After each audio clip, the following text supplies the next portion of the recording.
So we are looking at the advanced cutting fluids. Among that one, we have seen till now the cryogenic based cutting fluids.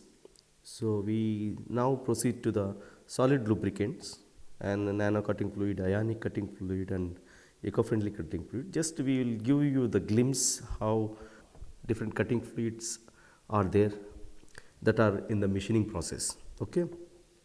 The solid cutting fluid are the solid lubricants basically. Okay. So here air will be used as a cooling agent, and the solid particles like graphite, molybdenum disulfide, calcium difluoride, and tungsten disulfide, like that we will be taking. And if you see in the schematic, the compressed air is coming from here, and the solid lubricant powder, current case, assume that the graphite is there. So graphite is fed like this. So both will mix and come out as a solid lubricant jet. Basically it will come as a jet. Okay. So the air assists in terms of pressurizing at the same time. So the particles will also go into the chip tool interface and workpiece tool interface. Indirectly, I mean to say the machining region. The basically how the graphite act as a lubricant. So if you see the graphite, there is layer by layer formation is there, where between the layers of the carbon atoms are held by the weak van der Waals forces. Okay, you can see the layers, in between the layers we have a van der Waals forces. These are the van der Waals forces.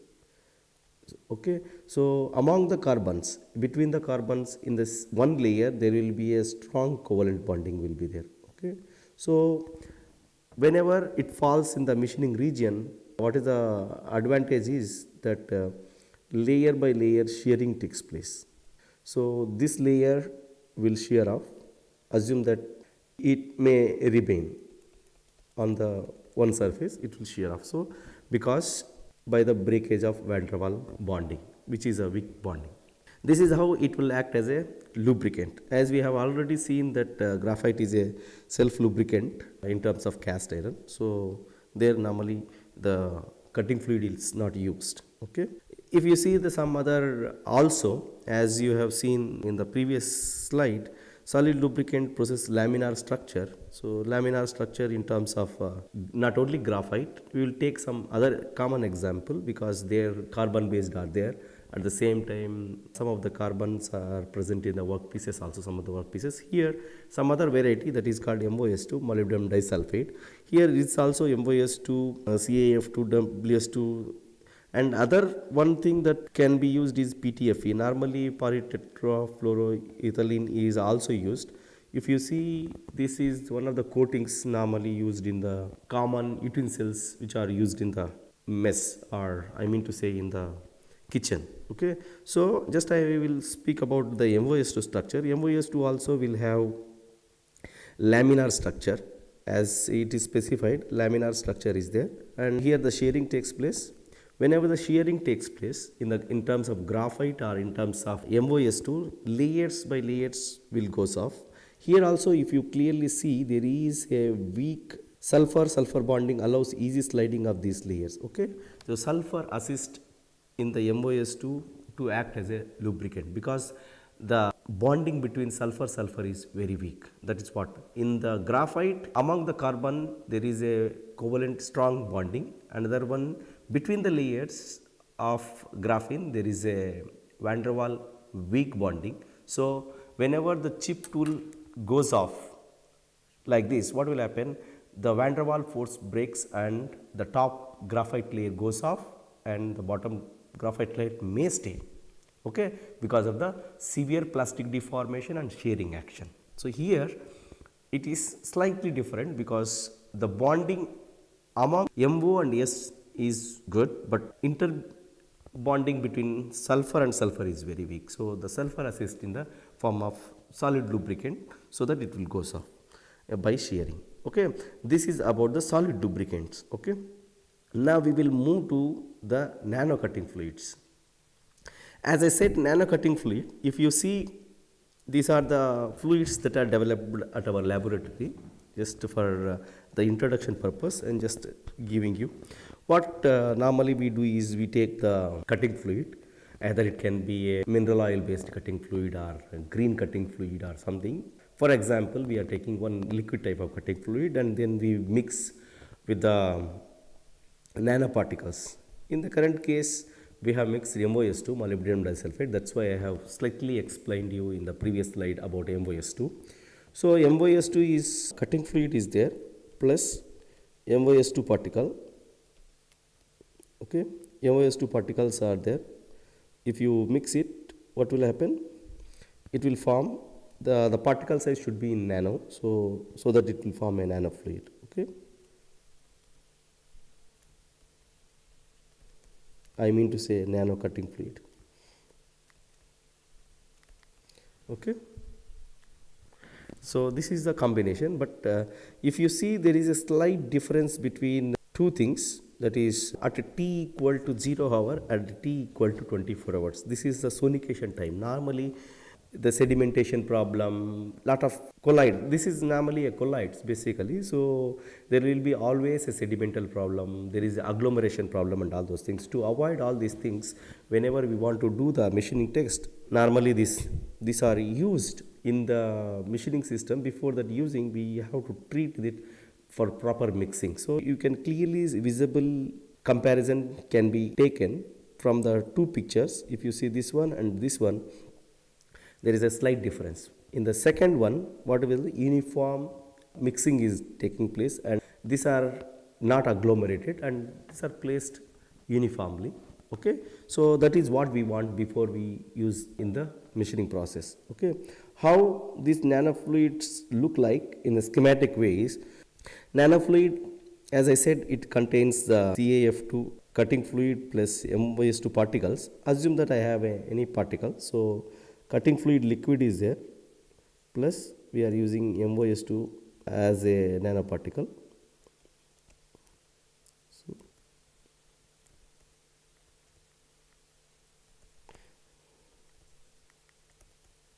okay, so we have to use some other dopants also, because like emulsifiers, stabilizers, functionalizers and many more. As I said, no, in the previous thing we have to use rust inhibitors and all those things. So those are all have to use. At the same time, we have to, in this particular thing, we have used the emulsifiers, we have used the stabilizers, because this particle should uniformly disperse. At the same time, it should, I mean to say, it should not agglomerate among the particles itself.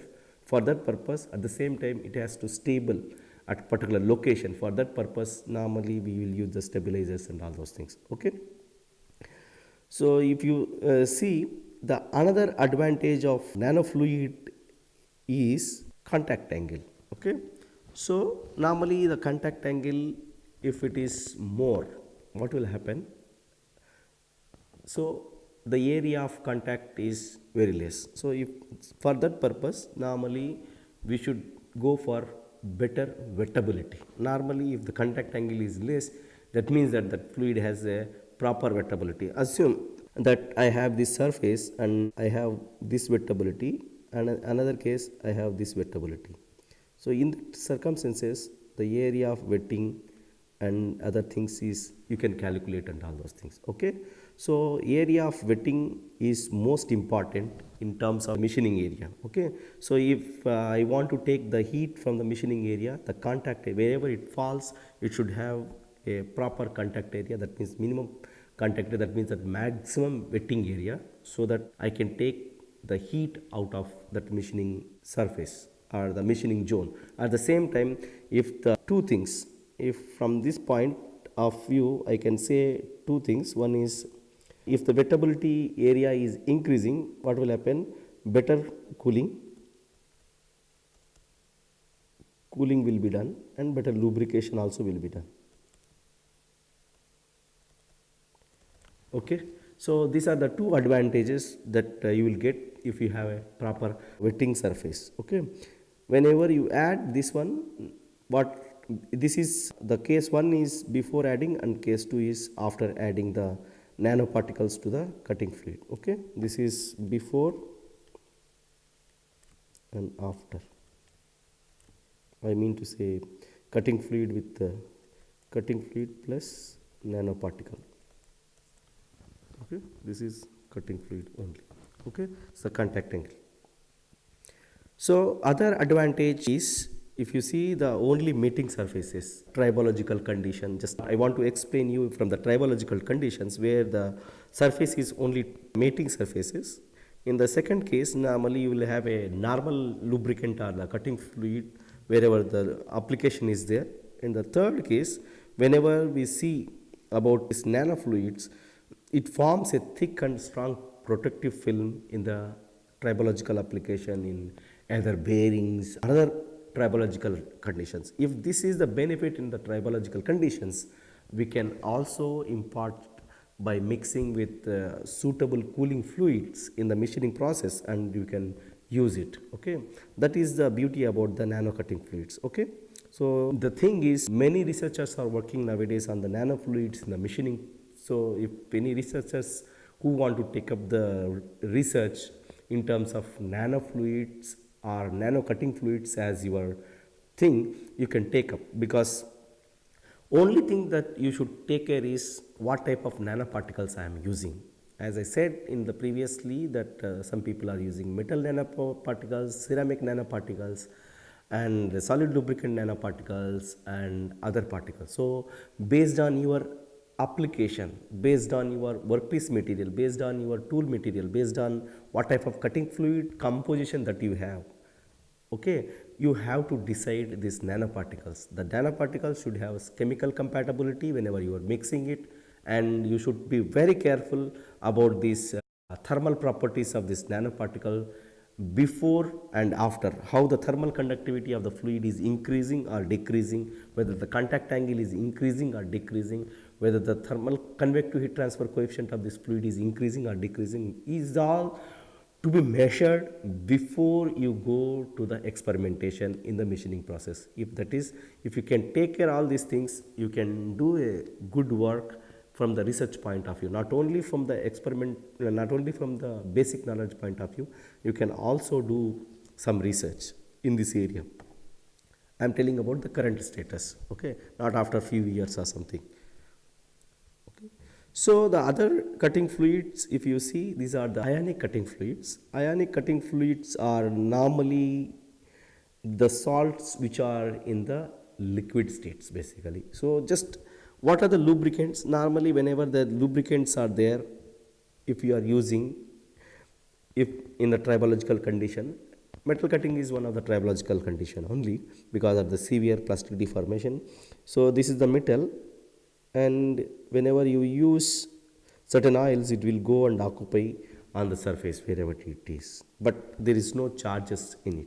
But if you see in terms of ionic liquids, as I said, these are the salts in a liquid state, so this will have negative as well as positive.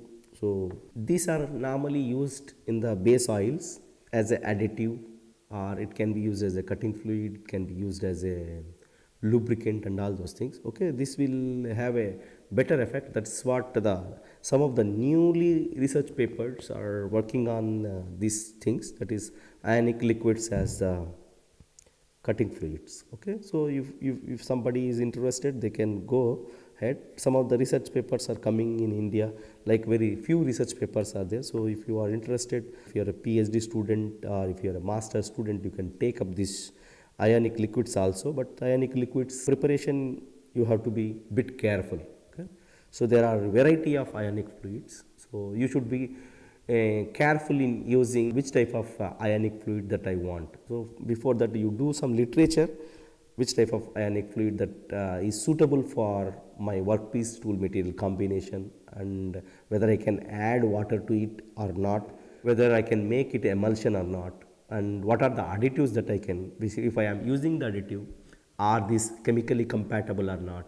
These are all the things that you can say. So see, not only some of the basics I am teaching, at the same time many of the viewers may be from research point of view, some of the PhD students, some of the master students, some of maybe the final year bachelor students who are looking for appropriate topic in the area of metal cutting and all those things. Metal cutting is not a very difficult job or something, because many of the private institutions or small institutions to the medium institutions to large institutions will have always metal cutting operations like lathe, milling, drilling and all those things. Only thing is that you should have a proper literature. Then if you can play with the good cutting fluid, you can come up, and followed by the characterization of your forces, temperature and all those things. And before that, if you characterize your fluid and all those things, and if you can make the what is the physics that is playing a major role in this one and all those, if you see, that can be a good paper. And as per the current state is concerned, like I mean to say 2017 and 18, okay, don't do much late. And if you can take up now, in upcoming 2 to 3 years you can have few good papers. Okay, ionic liquids as a lubricant additives, I already said these are the liquids. Ionic liquids at room temperature are molten salts. Okay, so these possess some physiochemical properties which are unique in nature. Okay, as you can see in the previous slide, I have said, no, these are plus and minus charges will be there whenever you use it in the tribological condition or metal chip tool condition or any gear system and all those things. It will be beneficial, but only thing is that you should take care about the cost of this one. Okay, so this can be used as a lubricant. As a whole, you can use as a lubricant. It is economic for you, and if you can make in bulk, you can use directly as a lubricant if at all you are working in a metal cutting operation, or if you are working in the tribological application or any other application, you can use directly. The second one is you can use as a cutting fluid. So for the metal condition, you can use wholesome. Okay, cutting fluid, you need lubrication as well as cooling. In the lubricant, you need only lubricant. Okay, that's why I said in the tribological condition, lubricant will be used. The third one is, if at all you want to use it as a separate additive for existing cutting fluid. Okay, that also is possible, that which I have just now told in the previous slide. Okay, so it can also use as a additive. Okay, so assume that it is slightly expensive from your point of view. What you have to do is you just take the cutting fluid which is chemically compatible, just you add it and you check this performance of this one. So that is also a good choice to take up the job in the research. Okay, so this is about the ionic liquids. Now if you move to the eco-friendly cutting fluids, normally nowadays people are extensively working on two areas in the metal cutting. One is because of the sustainability issues, because the eco-friendly conditions or the sustainability issues also occurred uniform or equally play role as per the performance is concerned. I mean to say, nowadays if at all you want to do a machining process, you have to look in two ways which are equally important. That is, should be eco-friendly as well as it should be good performance giving. Okay, so from the performance point of view as well as from the eco-friendly point of view, it should be equal. Okay, so then only you go. Otherwise, if your performance is very good and if it is not eco-friendly, then health problems and all things will come. Okay, some of the oils nowadays you see that canola oil, coconut oil, and you can use the sunflower oil and all those things. Apart from it, you can also use neem oil. Some of the people are using neem oil, castor oil. People think of mixing of these oils, like coconut oil you can mix with this one and all those things, but be careful that you have to use some of the emulsifiers, stabilizers and thickeners, thinners. Suppose if your fluid is thick enough, so you have to go for thinners and all those things. So you should be very careful in mixing all these things, because it is a completely out of box for basic mechanical engineering, because it is comes and mostly you should have a collaborator from the chemistry. That will be better if at all you are going to work in the area of cutting fluids and all those things. That is just a suggestion for those people who want to take up the work in the area of cutting fluids and all those things. Okay, so apart from this advance, some of the researchers also use high pressure air as also a coolant. Okay, if you see, some people they have used the hot air as a cutting fluid, some people they have used the cold air as a cutting fluid. Okay, so hot also they have used and cold also they have used. If you see in this picture, anyhow this picture will come in the application area where high pressure.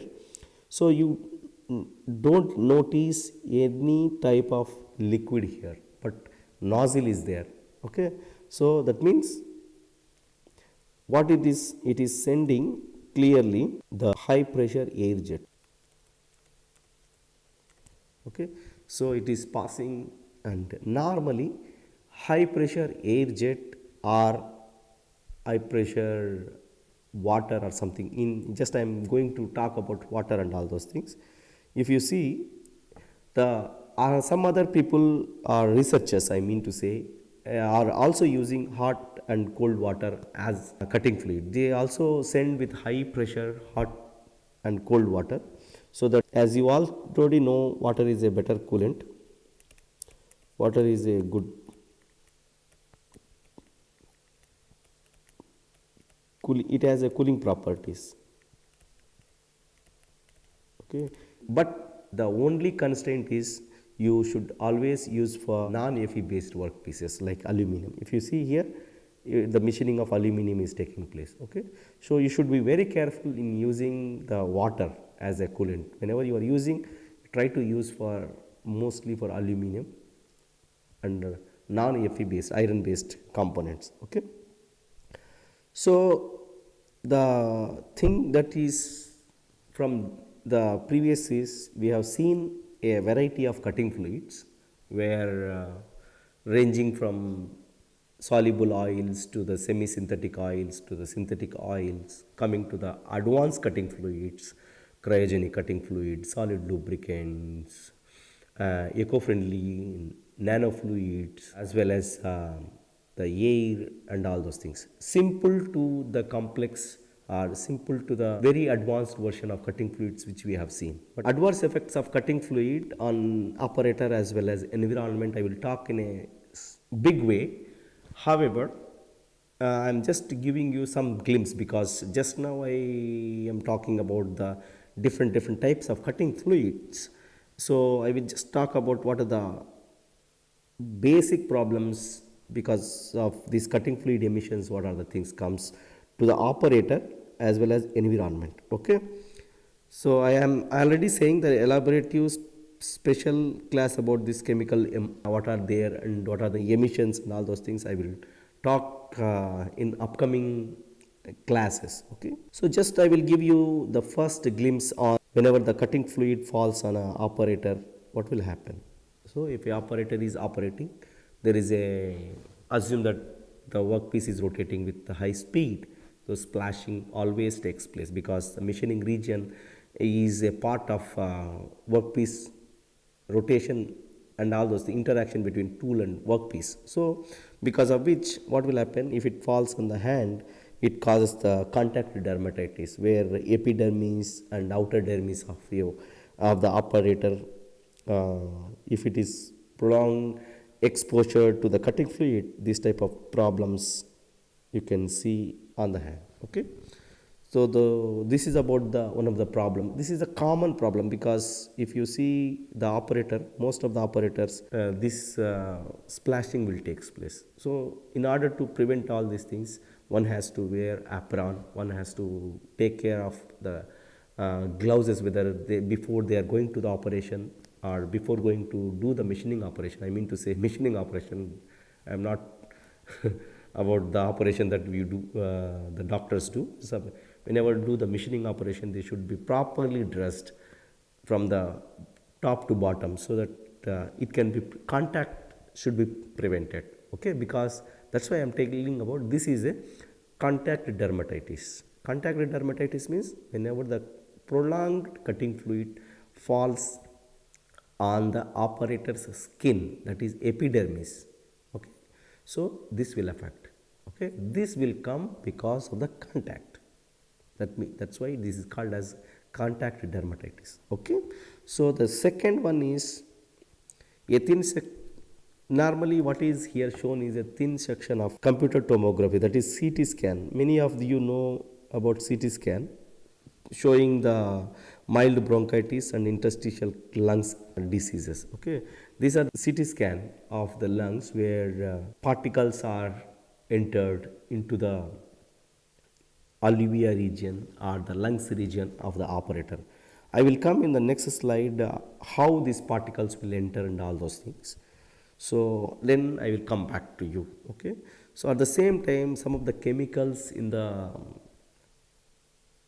cutting fluid always, some of the like nitrates and all those things, these are come into the cutting fluid because of whenever you add some additives like corrosion inhibitors, biocides, emulsifiers and all those things. But if the quantity that one has to add these type of additives to the cutting fluid, if it exceeds beyond the specified limitation by the National Institute of Health organizations and all those things, what will happen? It may lead to the uncontrolled cell culture, that is cell growth, which is also called as a cancer and all those things. Okay, one should be careful about all these things.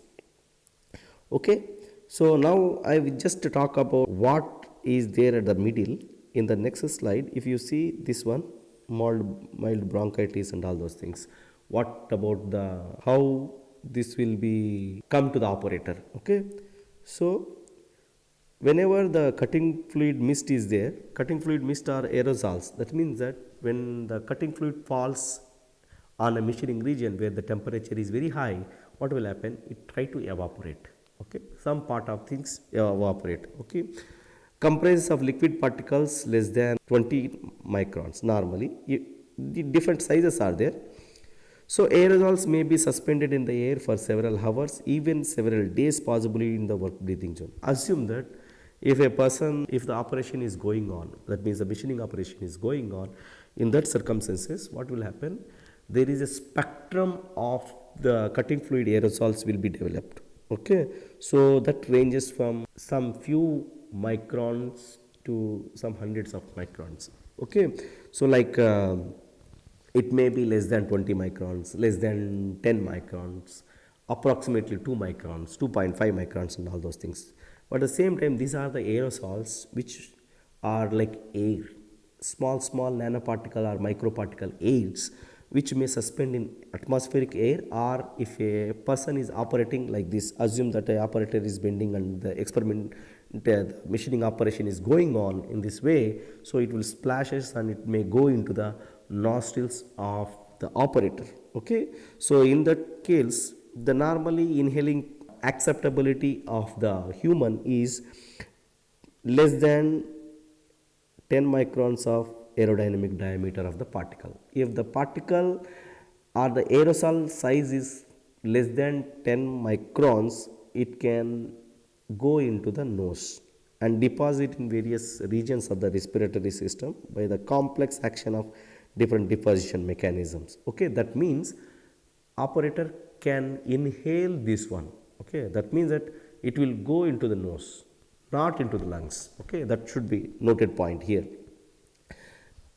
Okay, if you see, if the particle size is below 2.5 microns of aerodynamic deposit, it can go into alveolar region of the lungs. Okay, which is a sensitive part of your. Okay, if it is 10 microns or less than 10 microns, that I mean to say between 10 to 2.5 micrometers, you can breathe, but less than 2.5 microns or equal to 2.5 microns, it can enter into your alveolar region of your lungs, which is more sensitive. Okay, anyhow, I will show a picture in the next slide.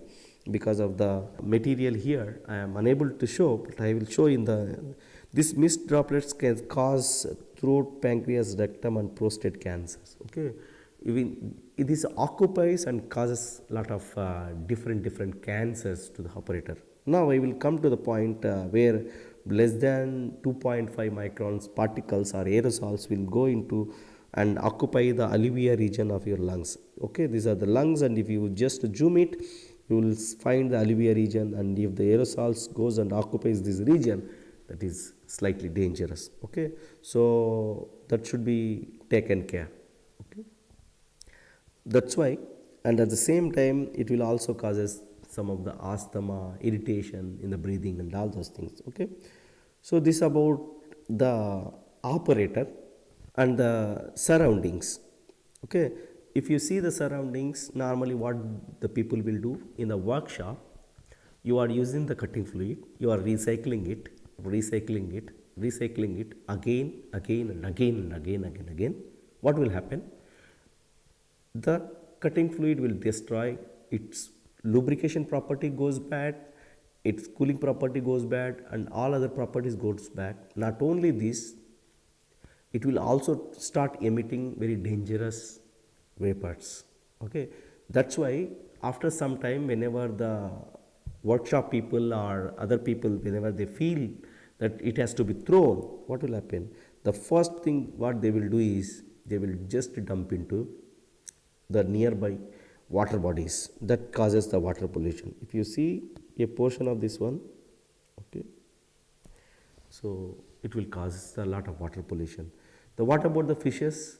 What about the prawns? What about the living organisms that are there in the this one? This will affect a lot of things. And if some people will, if he consumes that fishes or prawns and all those things, so it may also affect the humans who are around that water bodies. Some of the people also do, they just dig the earth in the premises of the company and all those things, and they will just dump it into the that one. So that causes the soil pollution. So water pollution, soil pollution at the same time because of the vapors and operator. So environment, so because of this there is environmental pollution.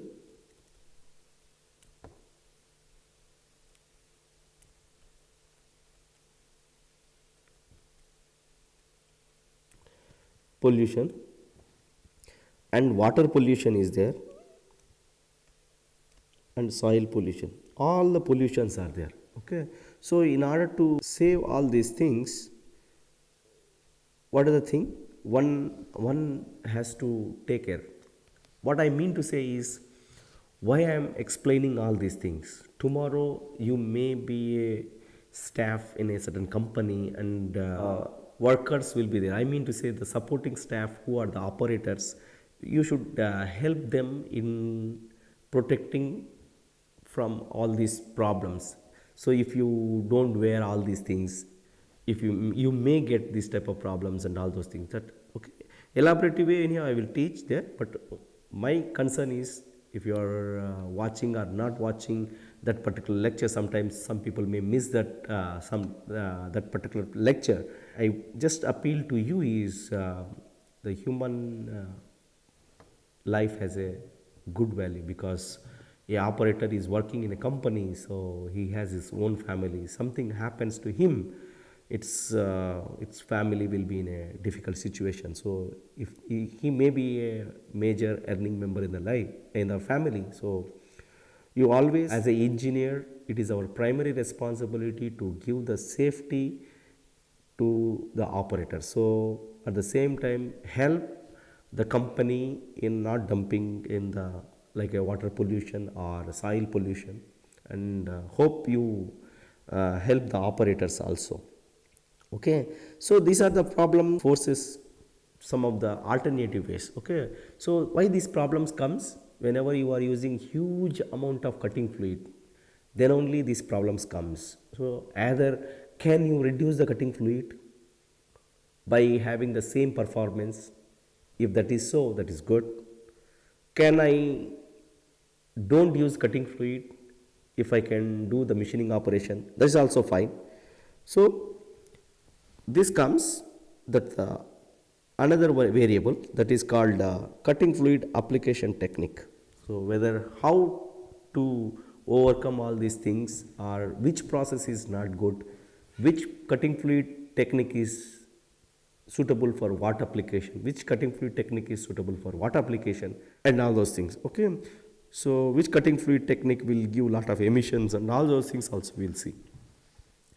Okay, cutting fluid applications. The first one is the flood cooling application, where normally 400 to 600 ml per minute consumption of cutting fluid. Huge amount of cutting fluid will be used here. Okay, so this is one of the culprit. Anyhow, I will talk about this one. So cutting fluid jet application, that is called, where still more higher cutting fluid is used, but you will send with a high pressure. Okay, in the flood cooling, it is by the virtue of gravity.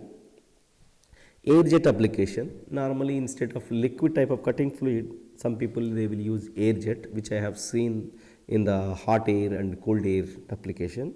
Another applications are cutting fluid mist application, that is mixing of cutting fluid with air, and you are carrying out the operation. Some people they will call as a minimum quantity cutting fluid process. Minimum quantity lubrication is one of the famous word that you can see in the menu.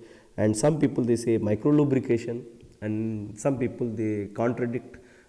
MQL is not micro lubrication. Micro lubrication and MQL are both are different. Some people say that pseudo dry machining. Some people they say near dry machining. Why they say near dry is, instead of using 400 to 600 ml, here they will be using 5 to 10 ml.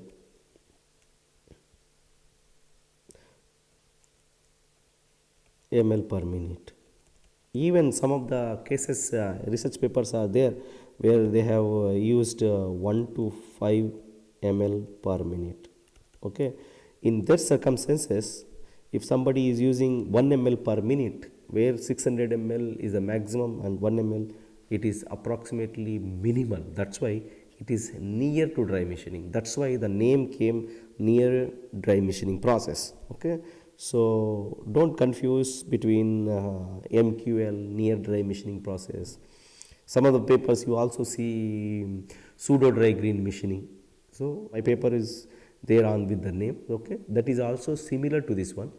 Okay, so the first one is flood cooling, where you can see the coolant or the lubricant that is flowing like water, that if you pour water from a glass, it is okay. So by virtue of gravity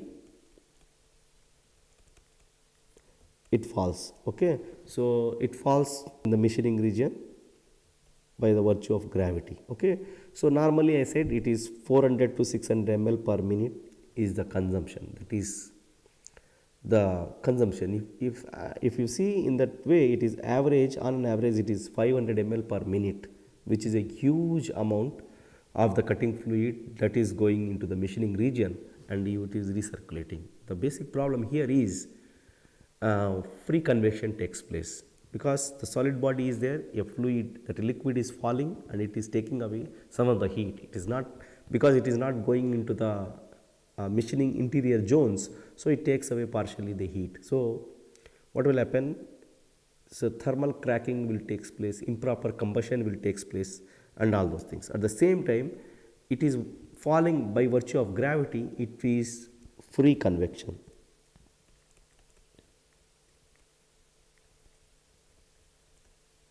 Okay, so the free convection means the convective, the heat transfer by the convection is low. Forced convection, it will be better. Okay, so the cutting fluid accounts 17% of the product cost. This is another big drawback of this process is if my product cost is 100 rupees, 17 rupees will go for the cutting fluid consumption itself. So if I can minimize the cutting fluid, or if I can drop the cutting fluid, then I can be competitive in the market by selling my product at an economic price compared to other people who are using the cutting fluid.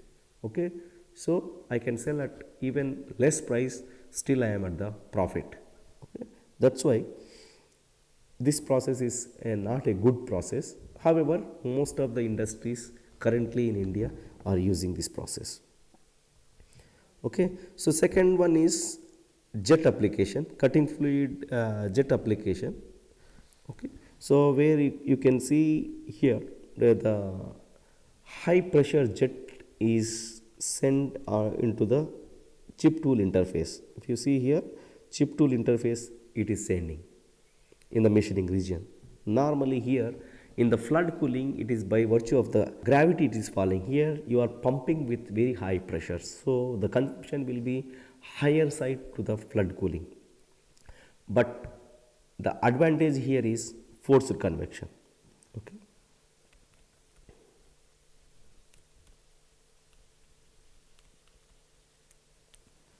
Okay. So the advantage that you are going to get is there in the flood cooling it is free convection. Here it is a forced convection. So heat transfer will be better in this way. At the same time, the drawback of this one is consumption of cutting fluid is still higher compared to flood cooling. Okay. So the another one is air jet cooling. Since I am talking about high pressure jet, so some people they also send the cold air or cold water also, so they will send, and hot air also. Some people they are using hot air as a cutting fluid in machining of titanium alloys also. Okay, so you can use if at all somebody people are working, because as I said, the titanium temperature conducting is very low, so the temperature that you are sending by hot air or something, it will stay on the surface itself. Okay, you can do the machining process very easily. So this is about the air jet. Okay, the advantage if you see with the air jet and flood cooling, the flood cooling you have a cutting fluid, or a high pressure cooling you have a cutting fluid where convective heat transfer coefficient is very high, but it cannot penetrate into the interior zones of the machining zone. On other side you have a air, that means a compressed air, where it can easily enter into the intricate regions. If I combine both, normally what I will get is minimum quantity lubrication or minimum quantity cutting fluid. Let me explain you.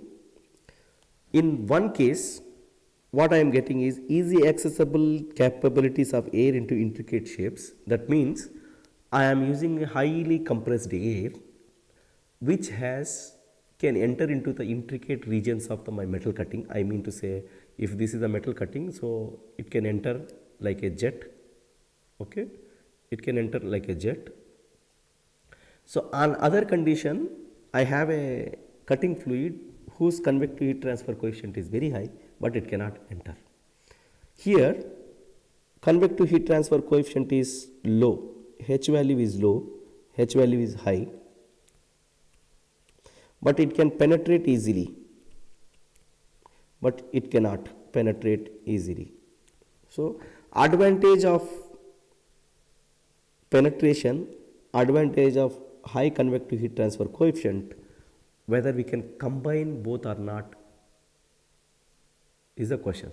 If we can combine this, then we are at the good condition where you can penetrate into the intricate regions. At the same time, you can also get the heat out of it. Okay, that is called mist cooling or minimum quantity lubrication or minimum quantity cutting fluid. Okay, so what I am taking here is, here I am taking the easy accessibility of the cutting fluid. I am taking at the same time convective heat transfer coefficient of cutting fluid I am taking, I am mixing and I am atomizing and I am sending into the machining region. Okay, so whatever I am sending here is a jet, that is atomized jet. Okay, it is an atomized jet. So atomized jet can penetrate into the intricate regions and it can extract the heat, because the convective heat transfer coefficient, because I am sending atomized particles of the cutting fluid whose convective heat transfer coefficient is very high. At the same time, since I am sending with high pressure, I am extracting the heat by forced convection. there are three advantages. One is penetration into intricate regions. Second one is high convective heat transfer coefficient. Third one is I am extracting by the forced convection. Because of this process has a huge application, and many of the papers you can see already many people published in terms of milling, in terms of drilling, in terms of turning process, even in terms of grinding process also many people have published the work. Okay, so in the normal condition is high pressure cutting fluid jet, this one. If you use MQCF jet, okay, so you can see here normally it will be a liquid here. Here it will be a atomized jet.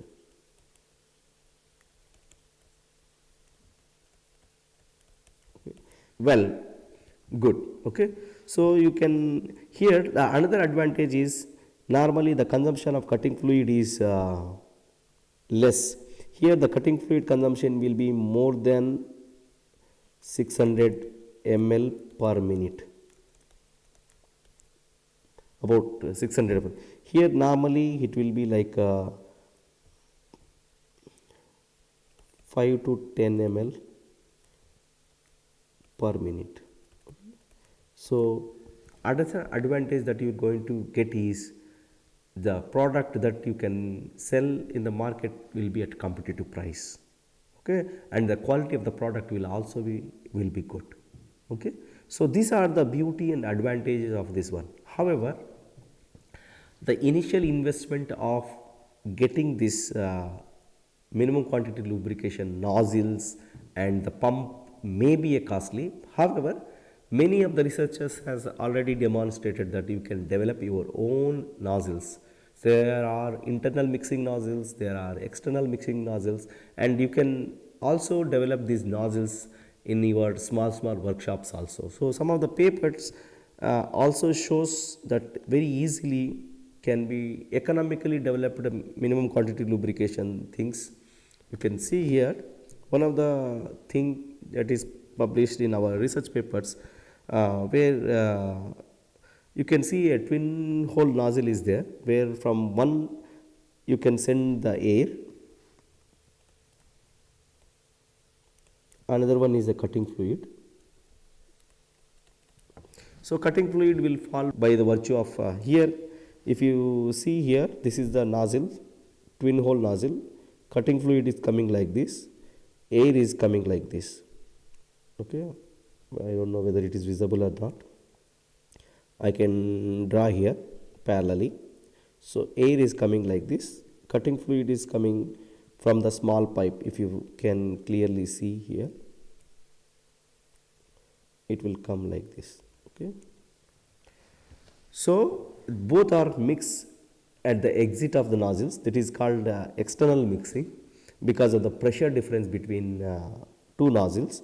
Because here compressed air is coming, here the cutting fluid is coming by the virtue of gravity. That means that my cutting fluid tank is kept ahead slightly at the height on the lathe machine.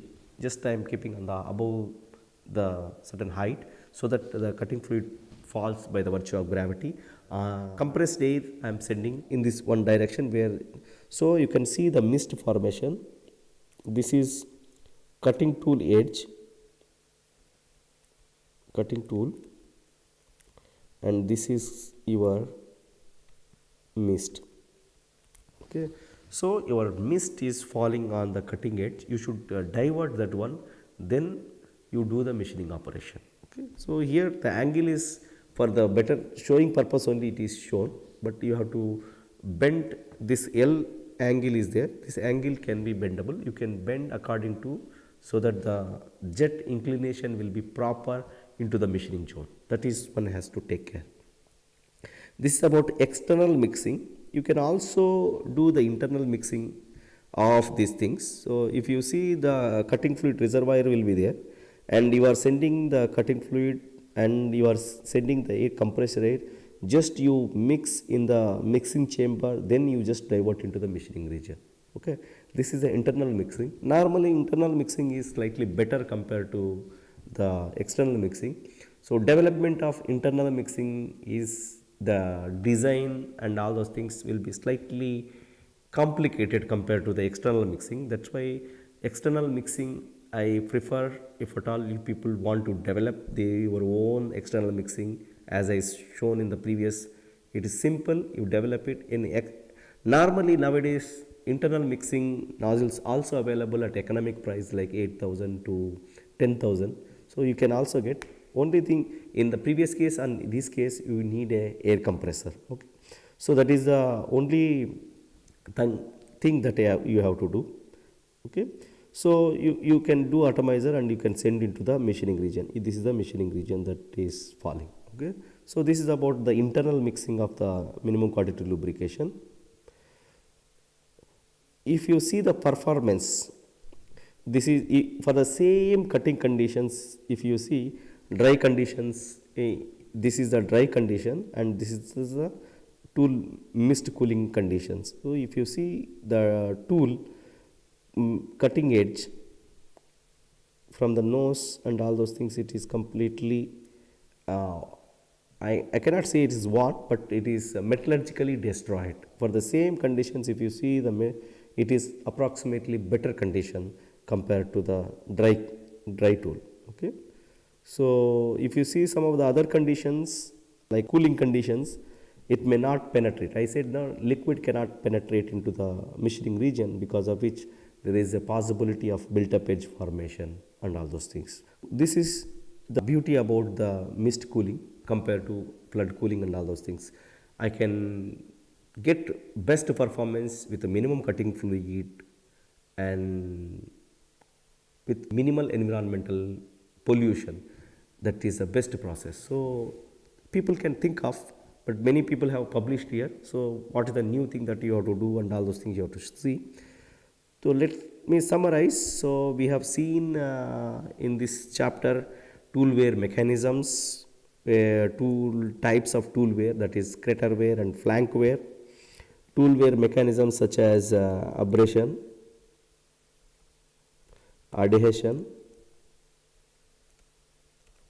and diffusion. Tool wears, normally two tool wears, one crater wear and flank wear. Tool life, normally we have Taylor tool life equation. I mean to say Vt power n equal to constant, and modified Taylor tool life equation where people can incorporate Vt power n d power x f power y equal to constant, where n and c are material constants, where are material combination constant. That means that workpiece material and tool material combination. And we have also seen the variables affecting the tool life, that is the cutting conditions, that like feed, how it will affect, velocity, how it will affect and all those things. Tool geometry like rake angle, flank angle and all those things. These are the two angles that will affect in a great way. Okay, tool materials we have studied from HSS to all the way to diamond, where the tool materials, and the workpiece materials, if you see, we have seen from the ductile to brittle to ceramic, indirectly height, brittle materials, ductile materials, soft materials, ceramic materials and all those things, how to machine these ceramic materials like laser assisted machining and all those things we have seen. Type of cutting fluid, we have seen mineral oil based cutting fluid to eco-friendly cutting fluid and cryogenic also. The cutting fluid application techniques, we have seen flood cooling to MQCF. This about the summary of what we have seen in the tool wear and tool life chapter. So it is a very useful chapter from the BTech point of view, from the MTech point of view and PhD point of view. I am just giving you the introduction, what is the theory behind it. Okay, so as I am already emphasizing you, there are many courses that are coming up, and some people are taking from Kharagpur also. I don't know what they are teaching, but I can say from IIT Guwahati, from our institute side. So there is a one course on mechanics of machining where they will teach you completely mechanics process. So that's why I am teaching you the introduction part. Okay, so the theory part of this one, where you can grasp the basic knowledge, and with this knowledge you can go pre-course to the mathematics point of view, which is mechanics of machining. It may be taken in this semester or next upcoming semester. Thank you.